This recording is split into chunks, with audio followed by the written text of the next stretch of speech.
नमस्कार। आज हम बात करेंगे यूएन के नए रूल के बारे में जो हाई सी को लेकर के है। हम अपने आज डिस्कशन में हाई सी के बारे में समझेंगे, वर्ल्ड के सी के बारे में और ओशियन के बारे में समझेंगे, थोड़ा सा इंट्रोडक्शन। और उसके बाद हम इंडिया के कोस्ट लाइन और क्या इम्पैक्ट पड़ेगा उसके बारे में समझेंगे। उसके बाद हम इस लेक्चर को कंक्लूड करेंगे।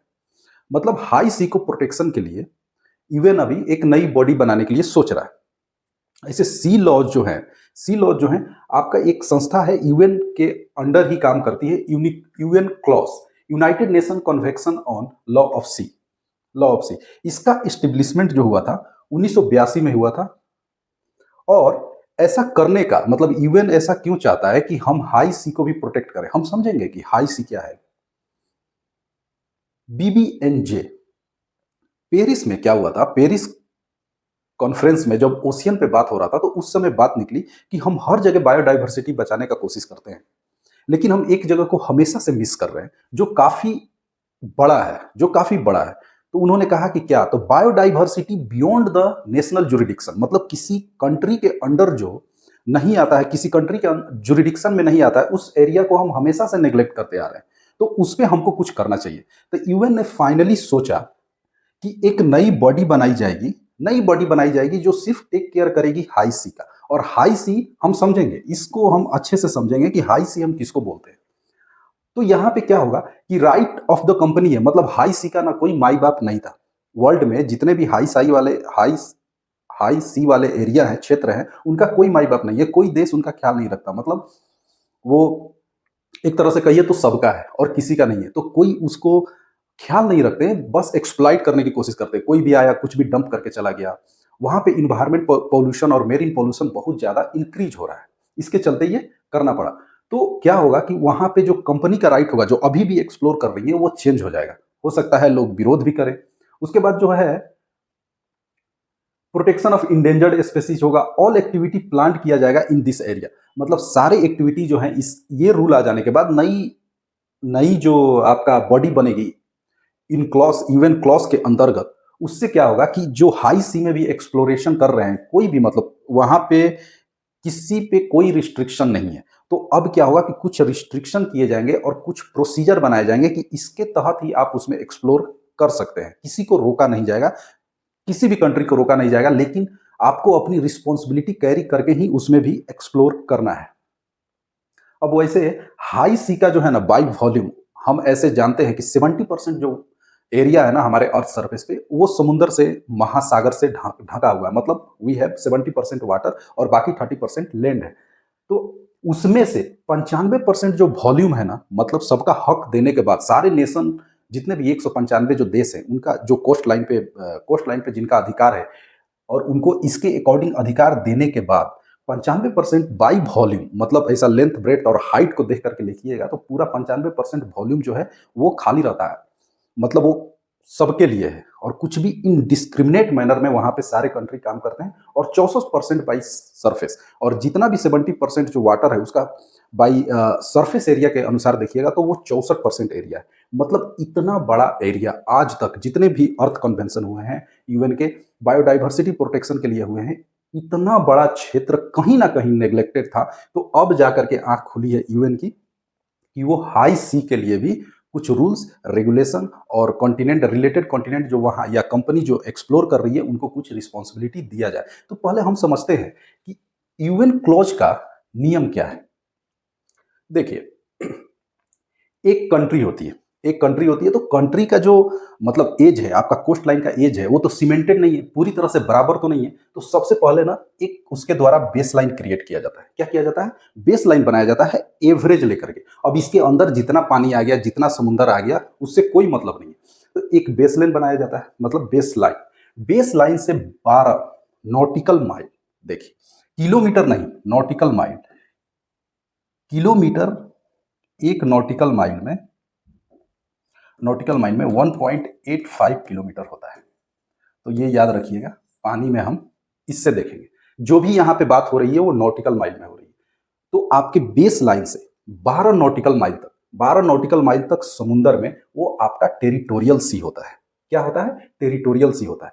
बेस लाइन से फिर 24 नॉटिकल माइल तक या फिर टेरिटोरियल लाइन से और 12 किलोमीटर वो आपका कॉन्टिजियस जोन होता है, मतलब मिश्रित किया हुआ कॉन्टिजियस जोन होता है। और आपका बेस लाइन से 200 नॉटिकल माइल तक आपका इकोनॉमिकली एक्सक्लूसिव जोन होता है। अब इस एरिया बांटने का मकसद क्या है और उस कंट्री को इससे क्या बेनिफिट होता है? तो पहले ये सोचिए कि जो आपका टेरिटोरियल एरिया है, ये उस कंट्री का, उस कोस्टल कंट्री का संप्रभुता वाला जगह है।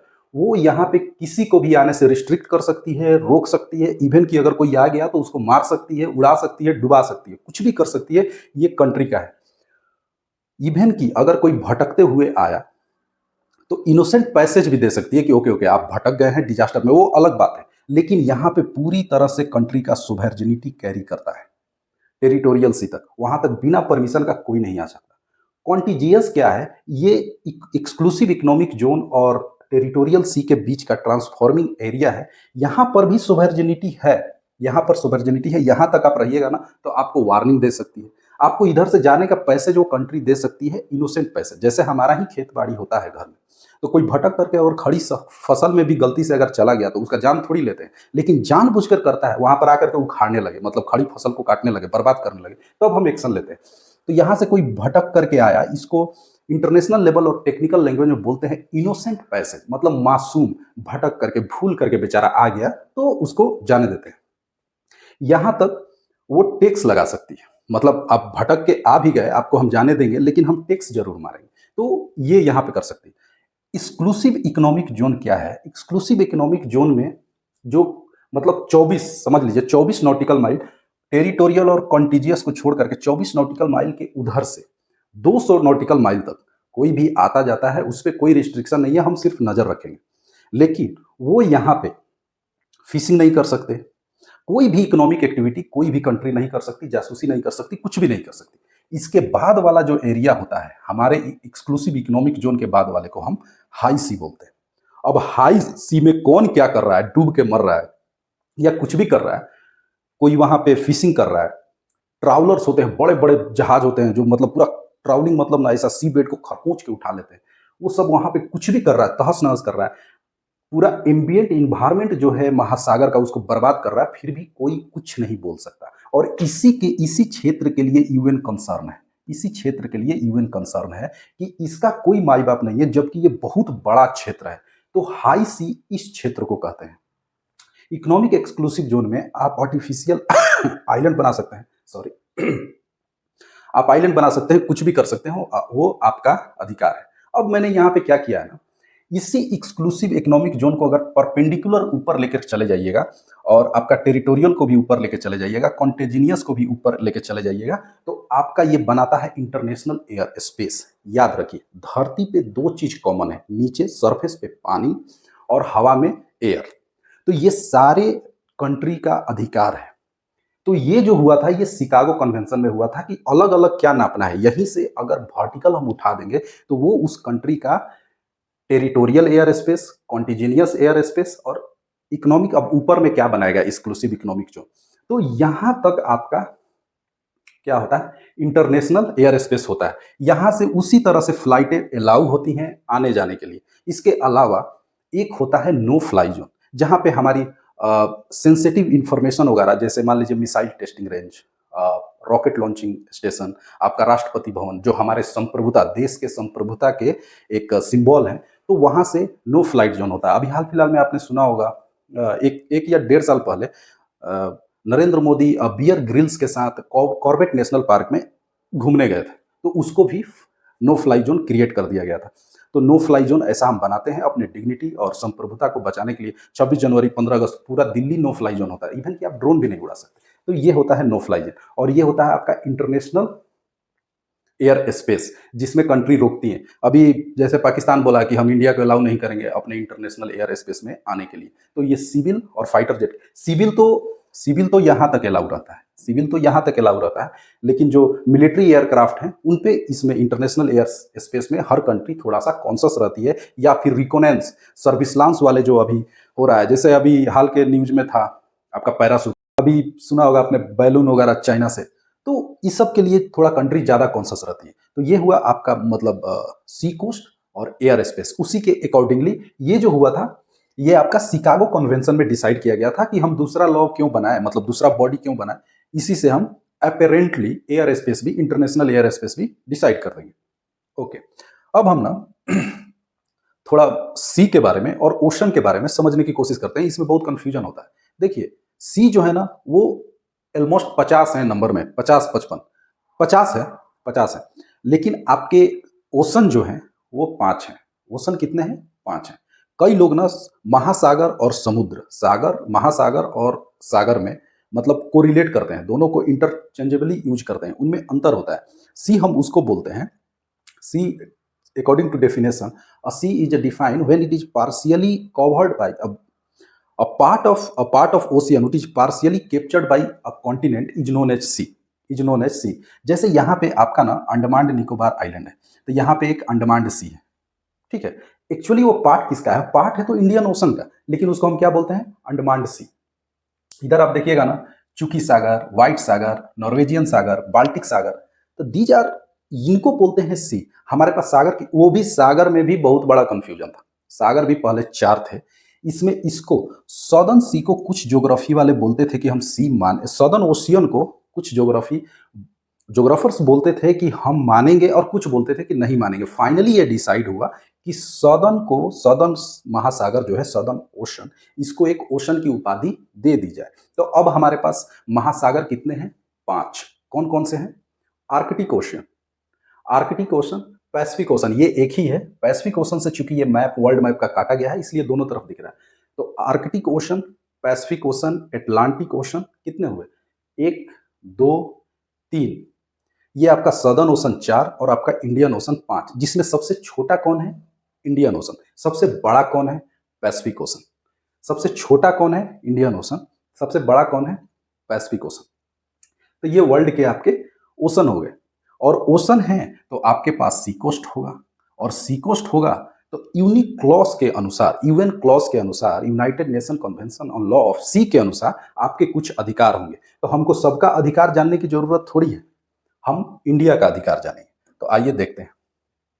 पहले होल सम में इंडिया का अबाउट कोस्टल एरिया जो है ना 7516.5 किलोमीटर है। इतना बड़ा हमारा कोस्ट लाइन है, 7516.5 किलोमीटर।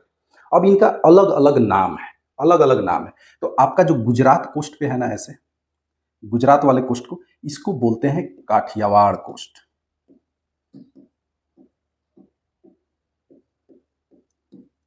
एक्चुअली ये ज्योग्राफिकल नाम है जो कभी चेंज नहीं होता। अब इसको गुजरात कोस्ट नहीं बोलते, इसका एक अलग नाम है ज्योग्राफी से रिलेटेड, उसका नाम है काठियावाड़ कोस्ट। यहां से आपका महाराष्ट्र का सीमा शुरू होता है। तो महाराष्ट्र वाले रीजन में जितने कोस्ट का लेंथ है उसका नाम है कोक्कन कोस्ट। कोक्कन कहिए या फिर सह्याद्री कहिए। सह्याद्री एक माउंटेन रेंज है, उसी के पैरेलल चलती है, तो इसलिए इसका नाम कोक्कन रीजन है। तो रीजन के नाम पर कोक्कन कोस्ट, और सह्याद्री माउंटेन रेंज है तो सह्याद्री माउंटेन रेंज के साथ सह्याद्री कोस्ट। ये गोवा भी उसी में आ जाता है। उसके बाद आपका कर्नाटक है। कर्नाटक को बोलते हैं केनारी कोस्ट, केनारी कोस्ट। और इसको तो बहुत फेमस है, सब लोग जानते हैं, मलाबार कोस्ट। क्या है? मलाबार कोस्ट। ये आपका तमिलनाडु वाले क्षेत्र को क्या बोलते हैं? Coromandel coast, Coromandel coast. इसको नॉर्दर्न सरकार कोस्ट। जब आप हिस्ट्री पढ़िएगा ना, तो ये जो आंध्र प्रदेश का जो क्षेत्र है ना, इसको नॉर्दर्न सरकार कहा जाता था। तो इसको क्या कहते हैं? नॉर्दर्न सरकार, सी से होता है, सरकार कोस्ट। और इसको कंप्लीटली कहा जाता है उत्कल कोस्ट, उत्कल कोस्ट। तो आपके जो 7516 किलोमीटर का जो कोस्टल एरिया है, जो कोस्टल एरिया है, वो कितने कोस्टों को मिला करके बना है? तो 1 2 3 4 5 6 7, 7007 कोस्ट। सबसे बड़ा कोस्ट कौन सा है? तो काठियावाड़ कोस्ट। सबसे बड़ा कोस्ट कौन सा है? काठियावाड़ कोस्ट। उसके बाद अगर आप आइलैंड ग्रुप को देखिएगा ना, देखिए ना कितना मजा, आइलैंड रहने से कितना फायदा होता है। आइलैंड रहने से कितना फायदा होता है। ये अगर अंडमान निकोबार का आइलैंड है, तो इसका जो पहला लाइन होगा वो बेस लाइन होगा। पहला लाइन क्या होगा? बेस लाइन होगा। उसके बाद क्या होगा, मतलब ये बेस लाइन, उसके बाद क्या चलेगा, टेरिटोरियल लाइन, उसके बाद कॉन्टिजेनियस लाइन, उसके बाद एक्सक्लूसिव इकोनॉमिक जोन। देख रहे हैं, मतलब एक छोटा सा द्वीप समूह भी आपका समुद्र का बीच में है तो उसका कितना बड़ा एरिया हो सकता है, कितना बड़ा बेनिफिट हो सकता है। आप एक बार वर्ल्ड मैप में गौर कीजिए, कहाँ गया, अच्छा आ गया, वर्ल्ड मैप में इंडिया के नीचे ना यहाँ पे आइलैंड ग्रुप है, Diego Garcia Diego Garcia and Chagos archipelago, ये इंडिया का ही पार्ट था। इस पे अभी फिलहाल में ब्रिटेन और अमेरिका का जो है वो आर्मी का एक सेंटर है, वहां पर दोनों देश की आर्मी रहती है। अब सोचिए इसका भी ये सारा चीज होगा, इसका भी ये सारा चीज होगा। तो आजादी के समय हमको पता नहीं चला था कि वो आइलैंड ग्रुप भी ब्रिटिश का है, इसलिए हम आजाद कराना भूल गए, तो वो अभी तक उन्हीं के पास है। उसको बोलता है, क्या बोलता है, Indian ocean territory of British, Indian ocean territory of British उसका नाम है, डिएगो गार्सिया एंड चागोस आर्किपियागो। अभी भी ब्रिटिश और यूके की आर्मी वहां पे रहती है। मेरा ये मैप पे वापस आने का मकसद इतना सा है कि आप कंफ्यूज ना होइएगा इतना। एक बात बताइए, यूएन क्लॉज के अनुसार जो हमारा अधिकार है वही अधिकार श्रीलंका का भी है, ठीक है, वही अधिकार श्रीलंका का भी है। लेकिन इन दोनों के बीच में इतना छोटा सा गैप है, तो वहां पे वो सारे जोन, मतलब टेरिटोरियल सी, कॉन्टिजियस सी, बेस लाइन और एक्सक्लूसिव इकोनॉमिक जोन, ये कैसे डिसाइड होता है। तो यहाँ पे ऐसे ऐसे सिचुएशन में बहुत सारा एक्सेप्शन है। इधर आप देखिएगा अफ्रीका के वेस्टर्न साइड में, इधर तो इधर के कंट्री एक के अंदर एक घुसे हुए हैं, तो वो सब कैसे डिसाइड करते हैं, तो ये एक्सेप्शन है। मतलब इसके लिए कोई इंटरनेशनल लॉ नहीं है। इंडिया की गवर्नमेंट श्रीलंका से बात करके अपना समझ लेगी कि देखो भाई इतना हम लोग इंटरनेशनल बाउंड्री रखेंगे और इसके उधर तुम मत आना, उसके उधर हम नहीं जाएंगे, और कोई गलती से आ भी गया ना तो गोली नहीं मारना है, बस अरेस्ट करके रखना है, फिर हम एक्सचेंज ऑफर खेल लेंगे। तो ऐसा आप लोकल लेवल पे ये नेशंस को अधिकार दिया गया है कि आप अपना ऐसे सिचुएशन में सलट लीजिए। तो ये था आपका यूएन का नया रूल हाई सी को प्रोटेक्ट करने के लिए, और हाई सी को प्रोटेक्ट करना बहुत ही जरूरी है, क्योंकि उसके चलते जो एक नेशन का एक्सक्लूसिव इकोनॉमिक जोन भी है, वो भी कहीं ना कहीं कॉन्टामिनेट हो रहा है। तो ये आगे हम किसी और नेक्स्ट लेक्चर के साथ नेक्स्ट क्लास में मिलेंगे, तब तक के लिए थैंक यू, जय हिंद।